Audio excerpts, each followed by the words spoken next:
You have been drinking water wrong your entire life, and it is destroying your sleep.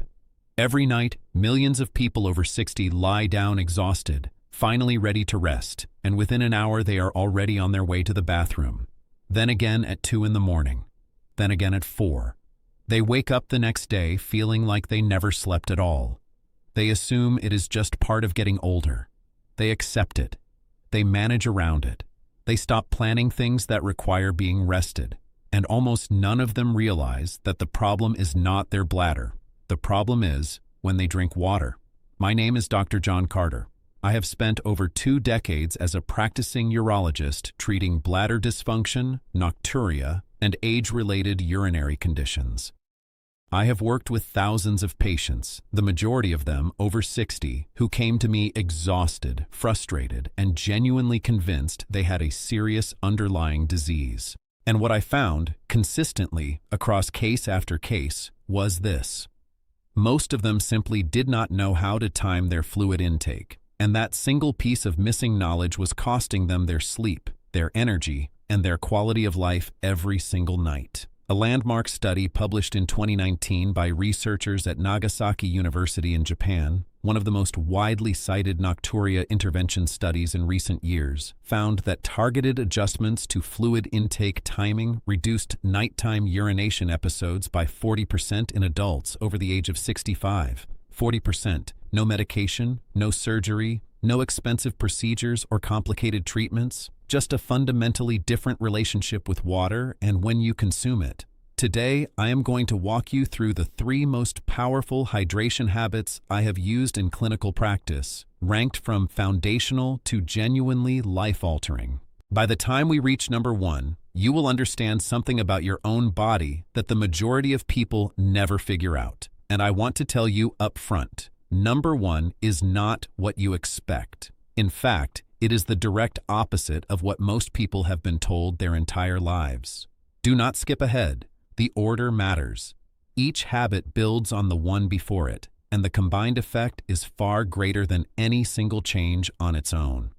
Let us begin with number 3. This one surprises nearly every patient who sits down in my clinic for the first time.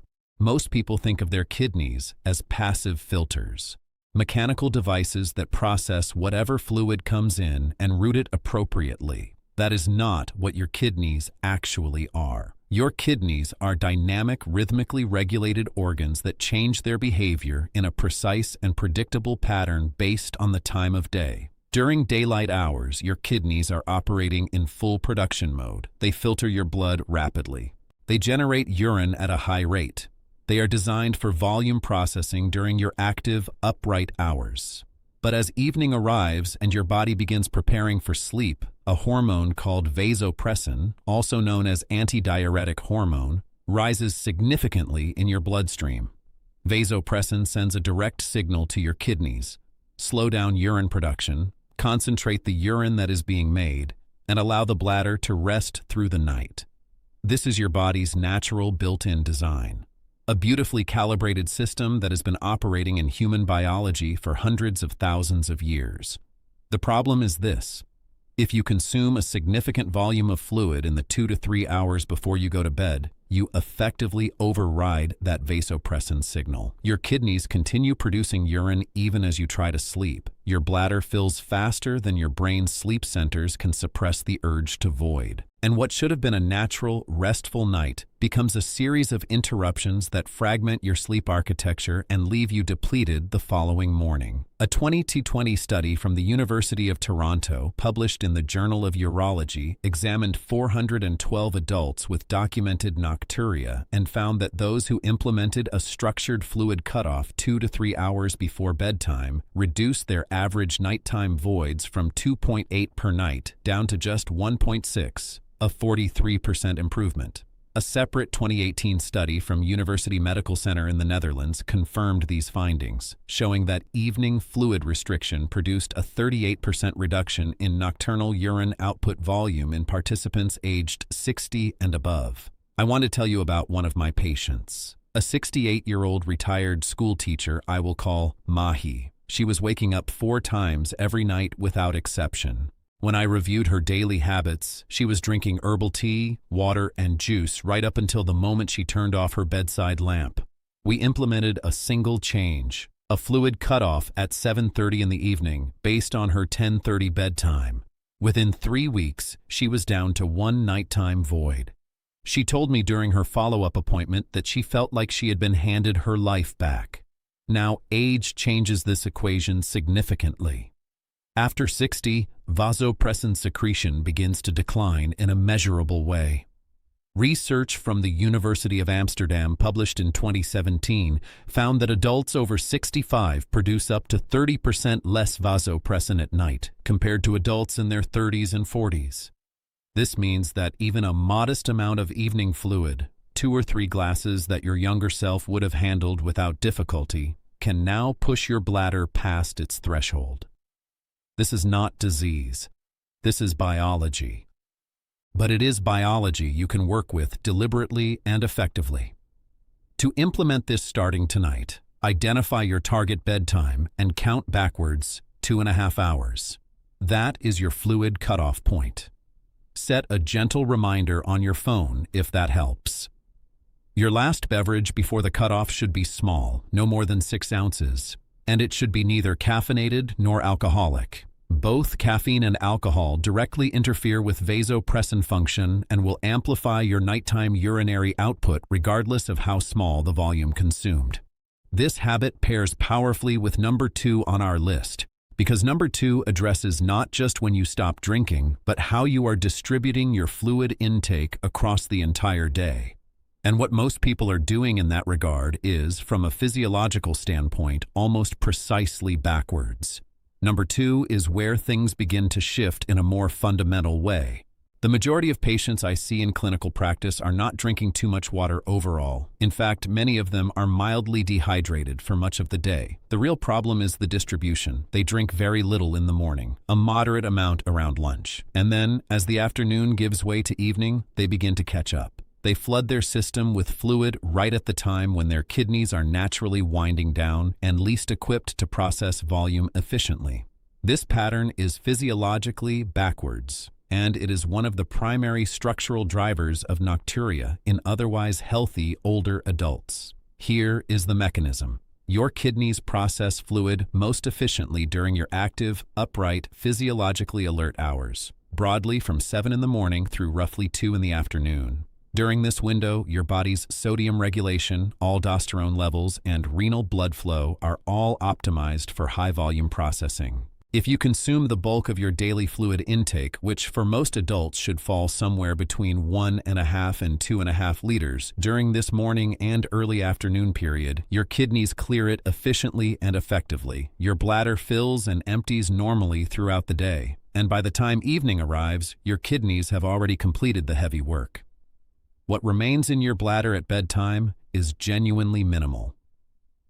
A 2021 clinical trial from Seoul National University Hospital, published in the journal Neurourology and Urodynamics, divided 320 nocturia patients into 2 groups: a control group that drank water without any timing guidance, and an intervention group that consumed 70% of their daily fluid before 2 in the afternoon. After 8 weeks, the intervention group reported a 47% reduction in nighttime voids. The control group saw only a 9% improvement. A 2019 study from Keio University School of Medicine in Tokyo showed that front-loaded hydration also reduced mean nocturnal urine volume by 35% in men aged 55 to 75. Let me tell you about Robert, a 71-year-old retired engineer who came to me after 2 years of waking 3 to 4 times every night. He was convinced he had a serious prostate problem, and while we did identify and address some mild prostate enlargement, the genuinely revelatory finding came when we tracked his fluid habits using a 48-hour diary. He was consuming fewer than 400 milliliters of fluid before noon, then drinking almost a full liter between 6 and 9 in the evening. We essentially reversed his schedule: a large glass of water first thing in the morning, consistent hydration distributed across the day, a firm stop at 7 in the evening. Within 6 weeks, Robert was averaging 1 nighttime void, down from 3.5, and his sleep quality score on his smartwatch improved by 28 points. For those of you over 65, this front-loading strategy becomes even more essential due to a well-documented physiological shift. As we age, the sensation of thirst diminishes significantly. This has been confirmed and replicated in research dating back to a 1992 study from the University of California, San Francisco, and has been observed consistently in the literature since. Older adults frequently underdrink in the morning because they simply do not feel thirsty, then overcompensate late in the day when external habit cues prompt them to drink. Breaking that cycle is one of the highest impact changes you can make for your sleep quality. Here is how to begin immediately. Tomorrow morning, before you make coffee and before you look at your phone, drink a full 8-ounce glass of water. Then aim for 2 more glasses before noon. Set a phone alarm at 11 in the morning as a prompt if you need the reminder. After lunch, begin tapering. By 5 in the afternoon, shift to small sips only. This costs you nothing. It requires no prescription. And when you layer it on top of the cutoff strategy from number 3, you create a synergistic effect. Your kidneys receive the volume they need during the hours when they are most capable of processing it, and they receive the signal to rest during the hours when rest is what both you and they require. But now we have arrived at number 1, and this is the concept that has, over 24 years of clinical practice, transformed outcomes for more patients than anything else I have ever implemented. When I explain it for the first time, the reaction is almost always the same: complete surprise. Because it reframes the entire problem in a way most people have never considered. Here it is. For a substantial proportion of adults over 60, nighttime urination is not primarily a bladder problem at all. It is a fluid redistribution problem. Let me explain precisely what happens. Throughout the day, if you are consuming a moderate to high sodium diet, which the average American absolutely is, taking in close to 3,400 milligrams daily according to CDC data, fluid gradually accumulates in the tissues of your lower body, particularly in the legs and ankles. This is called peripheral edema, and it can be subtle enough that you never consciously notice it. You might observe that your shoes feel slightly tighter by late afternoon. You might see a faint sock mark on your calf in the evening. But for many people, it goes entirely unnoticed. Then you lie down. The moment you become horizontal, gravity no longer holds that accumulated tissue fluid in your lower legs. It slowly redistributes upward. It re-enters your circulatory system. It travels to your kidneys. And your kidneys, doing exactly their job, filter it directly into your bladder. This is why so many people feel perfectly comfortable going to bed, fall asleep without difficulty, and then find themselves urgently awake 60 to 90 minutes later. The fluid that spent the entire day pooling in their legs has just arrived at their bladder, and it will keep arriving in waves throughout the night. A remarkable 2017 study published in the Journal of Urology by researchers at Nagasaki University enrolled 321 participants and had them reduce their daily salt intake from an average of 10.7 grams to 8 grams. Just that modest and achievable reduction produced a 25% decrease in nighttime voids, with participants going from an average of 2.3 nightly bathroom trips to 1.7. A follow-up study from the same institution published in 2020 showed that combining salt reduction with afternoon leg elevation produced a combined 52% reduction in nocturnal urinary volume, a remarkable outcome for what amounts to a zero-cost behavioral intervention. This is where the power of combining all 3 strategies becomes undeniable. When you front-load your hydration before 2 in the afternoon, you minimize your afternoon and evening fluid intake.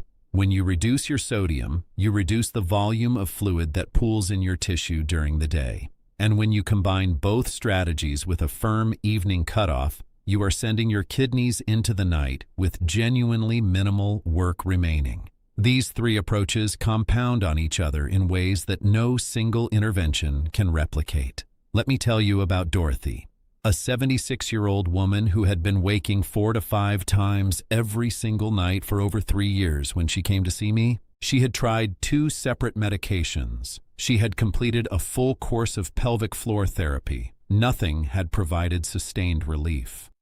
When she came to my clinic, I ordered a 24-hour urine collection and a detailed dietary recall. Her sodium intake was over 4,000 milligrams per day, well above any recommended threshold, and her nighttime urine output represented 68% of her total daily urine volume. That is a textbook presentation of nocturnal polyuria, driven by positional fluid redistribution. We implemented a sodium reduction to under 2,300 milligrams. We added a daily afternoon rest period with her legs elevated for 30 to 45 minutes before dinner. And we combined both of those changes with the hydration timing strategies I have already described. Within 8 weeks, Dorothy's nighttime voids had dropped to 1 to 2 per night. Her total nocturnal urine output fell by 44%.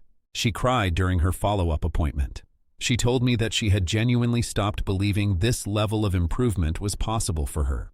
After 60, this fluid redistribution mechanism becomes considerably more pronounced for 2 specific physiological reasons. First, the venous walls in the legs lose elasticity with age, making it easier for fluid to accumulate in soft tissue during prolonged sitting or standing. Second, the heart's pumping efficiency typically decreases modestly with age, meaning less fluid is actively returned from the lower extremities during normal daytime activity. Research from Johns Hopkins University published in 2016 confirmed that adults over 65 with even mild cardiovascular aging show significantly higher rates of nocturnal polyuria related to this positional fluid shift compared to younger adults.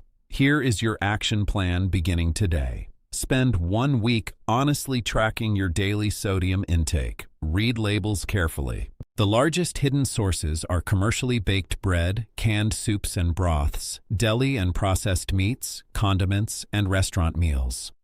Aim to get below 2,300 milligrams per day.